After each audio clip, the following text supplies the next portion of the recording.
அஸ்ஸலாமு அலைக்கும் வரஹ்மத்துல்லாஹி பரகாத்துஹு. அஊது பில்லாஹி மினஷ் ஷைத்வானிர் ரஜீம். பிஸ்மில்லாஹிர் ரஹ்மானிர் ரஹீம். அல்லாஹுவின் திருப்பெயரால் நான் ஆரம்பிக்கிறேன். எல்லா புகழும் இறைவனுக்கே. அல்ஹம்துலில்லாஹ். நாம் இன்று சாப்பிடுவதின் சுன்னத்துக்களை பற்றி காண இருக்கிறோம். முதலாவதான சுன்னத்து விரிப்பை விரிப்பது. விரிப்பை விரிப்பது என்றால், முந்தைய காலகட்டங்களில் அனைவரும் கீழே அமர்ந்துதான் உணவு உண்பார்கள். அந்த மாதிரி நேரங்களில் பாய் விரித்து அதன் மீது ஒரு துணி, அதாவது தஸ்தரை விரித்து அதன் மீது உணவு பதார்த்தங்களை வைத்து உண்பார்கள். இதுதான் முதலாவது சுன்னத்து, விரிப்பை விரிப்பது. இன்றைய காலகட்டங்களில் நாம் அனைவரும் தரையில் அமர்ந்து சாப்பிடுவது என்பது ஒரு அரிதான செயலாகிவிட்டது.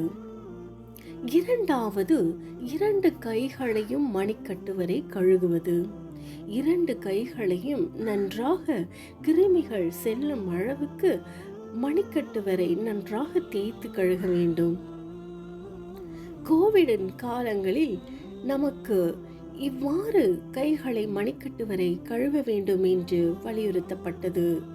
ஆனால் இதை முஹம்மது நபி ஸல்லல்லாஹு அலைஹி வஸல்லம் அவர்கள் அன்றே இதை கூறிவிட்டார்கள். மூன்றாவது, சாப்பிடுவதற்கு முன்பு துஆ ஓதுவது. இதற்கு முன்றைய பதிவுகளில் நாம் சாப்பிடுவதற்கு முன்பு என்ன துஆ ஓத வேண்டும் என்று கூறியிருக்கிறோம். அதாவது, சாப்பிடுவதற்கு முன்பு பிஸ்மில்லா வாலா பரக்கத்தல்லாஹ் என்று ஓத வேண்டும். நாம் இந்த துஆவை மறந்துவிட்டால் இடையில் நமக்கு ஞாபகம் வரும்போது பிஸ்மில்லாஹி அவ்வலஹு வாஹிரஹு என்று நாம் ஓத வேண்டும். நான்காவது சுன்னத், காலை மடக்கி வைத்து மற்றொரு காலை குத்த வைத்து உட்காருவது அல்லது அத்திஹியாத்து முறையில் உட்காருவது. ஒரு காலை மடக்கி வைத்து மற்றொரு காலை குத்த வைத்து உட்காருவது என்பது இன்றைய காலகட்டங்களில் மிகவும் சாத்தியமான ஒரு செயலாக இருப்பதில்லை. அன்று நம்மளுடைய தாய்மார்கள் அனைவரும் இவ்வாறு தான் உணவு உண்பதற்காக தரையில் அமரும் பொழுது இந்த மாதிரியான ஒரு முறையை உட்கார்ந்து உணவு உண்பார்கள். ஆனால் இந்த விஷயங்களை நாம் இன்றும் அதை கடைபிடித்து வந்தால் மிகவும் நன்றாகவே இருக்கும். ஏனென்றால், நாம் ஒரு காலை மடக்கி வைத்து மற்றொரு காலை குத்த வைத்து உட்காரும் பொழுது அளவுக்கு அதிகமான உணவை நம்ம சாப்பிட முடியாது. நம் உடம்புக்கு தேவையான அளவான உணவை மட்டுமே நாம் எடுத்துக்கொள்ள முடியும். அதற்காகத்தான் அளவுக்கு அதிகமாக சாப்பிட்டால் அமுதமும் நஞ்சாகும் என்று கூறியிருக்கிறார்கள் பழமொழியில். அதே போலதான் நமக்கு தேவையான அளவு மட்டும் உடம்புக்கு தேவையான அளவு உணவை எடுத்துக்கொள்ள வேண்டும். அதற்காகத்தான் இந்த முறை நமக்கு கூறப்பட்டுள்ளது. நான்காவது, வலது கையால் சாப்பிடுவது. நாம் எப்பொழுதும் வலது கையால் தான் சாப்பிட வேண்டும். ஒருபோதும் இடது கையால் சாப்பிடக்கூடாது என்று முஹம்மது நபி ஸல்லல்லாஹு அலைஹி வஸல்லம் அவர்கள் நமக்கு வலியுறுத்தி சென்றிருக்கிறார்கள். தன் பக்கமிருந்து சாப்பிடுவது. தன் பக்கமிருந்து சாப்பிடுவது என்றால் உணவை நடுவிலோ ஓரங்களிலோ இருந்து எடுத்து சாப்பிடக்கூடாது. தன் பக்கமிருந்து முதலில் உணவை உண்ண ஆரம்பிக்க வேண்டும். இவ்வாறு நமக்கு சுன்னத்துக்கள் வலியுறுத்தப்பட்டுள்ளது. ஏழாவது, 3 விரல்களால் சாப்பிடுவது. 3 விரல்களால் நாம் எவ்வாறு சாப்பிடுவது என்று நீங்கள் அனைவரும் கேட்கலாம். ஏனென்றால், அன்றைய காலகட்டங்களில் இன்று நாம் உணவு உண்ணுகின்ற மாதிரி சாப்பாடு, அரிசி வகைகள் உணவுகள் அவர்கள் யாரும் சாப்பிட்டது இல்லை. அவர்கள் ரொட்டி, காய்கறிகள், பழங்கள், இந்த வகையான உணவு வகைகளை அவர்கள் உண்டார்கள். அதனால் அவர்கள் 3 விரல்களால் உணவு சாப்பிட்டார்கள். இன்று நாம் ரொட்டி, தோசை, இந்த மாதிரி உணவு வகைகள் சாப்பிடும் பொழுது 3 விரல்களால் சாப்பிடலாம். மற்றபடி உணவு அருந்தும் பொழுது 5 விரல்களை சேர்த்து உணவு உண்ணலாம். 8வது, உணவு கீழே விழுந்து விட்டால் அதை எடுத்து சாப்பிடுவது. உணவு கீழே விழுந்தால் அதை எடுத்து துடைத்து சாப்பிட வேண்டும் என்று நமக்கு வலியுறுத்தப்படுகிறது. 9வது, தட்டை வழித்தும் கை விரல்களை சூப்பியும் சாப்பிடுவது. தட்டில் ஒரு பருக்கை அரிசி கூட இல்லாமல், சாப்பாடு இல்லாமல் நாம் அனைத்தையும் வளைத்து சாப்பிட வேண்டும். கை விரல்களையும் நன்றாக சூப்பி சாப்பிட வேண்டும்.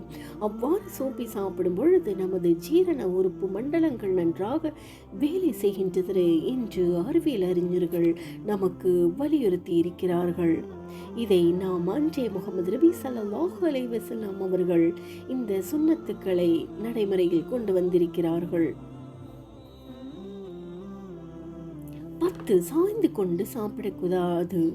உணவு சாப்பிடும் பொழுது யாரும் சாய்ந்து கொண்டு சாப்பிடக்கூடாது. நேராக அமர்ந்து சாப்பிட வேண்டும். ஒருவேளை சாய்ந்து கொண்டு நாம் சாப்பிடும்போது நம்மளோட உணவு பருக்கைகள் நம்மளுடைய மூச்சு குழாயினுள் சென்று நமக்கு மிகவும் சிக்கலான ஒரு நேரத்தை நமக்கு உருவாக்கக்கூடும். இதையெல்லாம் தவிர்த்திடுவதற்காக நாம் சாய்ந்து கொண்டு சாப்பிடக்கூடாது. நேராகத்தான் உட்கார்ந்து உணவை உண்ண வேண்டும். 11வது, உணவை குறை கூறக்கூடாது. நமக்கு எந்த வகையான உணவாக இருந்தாலும் அந்த உணவை குறை கூறிக்கொண்டே உண்ணக்கூடாது. இந்த உணவு சாப்பிடுவதற்கு முன்பு இதனால் நமக்கு வேறு ஏதாவது கேடு விளைவிக்குமோ, இது நம் உடம்பிற்கு ஏற்புடையதாக இருக்குமோ இல்லையோ என்று ஒரு சிந்தனையில் நாம் எப்பொழுதுமே சாப்பிடக்கூடாது. அதற்காக நாம் எந்த உணவாக இருந்தாலும் அல்ஹம்துலில்லாஹ் நமக்கு நல்ல உணவை தந்திருக்கிறான் என்று நாம் அல்லாஹ்விடம் துஆ கூறி அந்த உணவை உண்ண வேண்டும். 12வது, மிகவும் சூடாக சாப்பிடக்கூடாது. எந்த ஒரு வகை உணவாக இருந்தாலும் மிகவும் சூடாக சாப்பிடுவது உடல் நலத்திற்கு கேடு விளைவிக்கக்கூடியதாக இருக்கும். அதனால் உணவை சூடாக சாப்பிடக்கூடாது. 13வது, சாப்பிட்ட பிறகு துஆ ஓதுவது.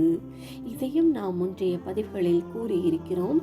சாப்பிட்ட பிறகு என்ன துஆ ஓதணும் என்றால், அல்ஹம்துலில்லாஹி அல்லதி அத்அமனா வஸகானா வஜஅலனா மினல் முஸ்லிமீன்.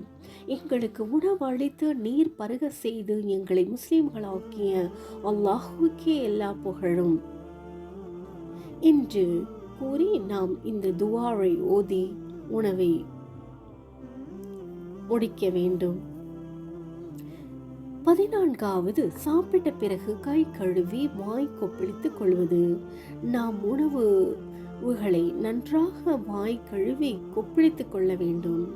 இவ்வாறு முகமது நபி ஸல்லல்லாஹு அலைஹி வஸல்லம் அவர்கள் நமக்கு சாப்பிடுவதன் சுன்னத்துக்களை பற்றி நமக்கு கூறியிருக்கிறார்கள். இன்ஷா அல்லாஹ் நாம் இந்த மாதிரியான சுன்னத்துக்களை நாம் இன்று இருந்தே கடைபிடிப்போமானால் நம்முடைய வாழ்வில் நல்ல விதமான சுன்னத்துக்களை கடைபிடிப்பதனால் அல்லாஹ் அதற்குரிய நன்மையும் நற்கூலியும் நமக்கு தருகிறான். இன்ஷா அல்லாஹ் நாம் அனைவரும் கடைபிடிப்போமாக.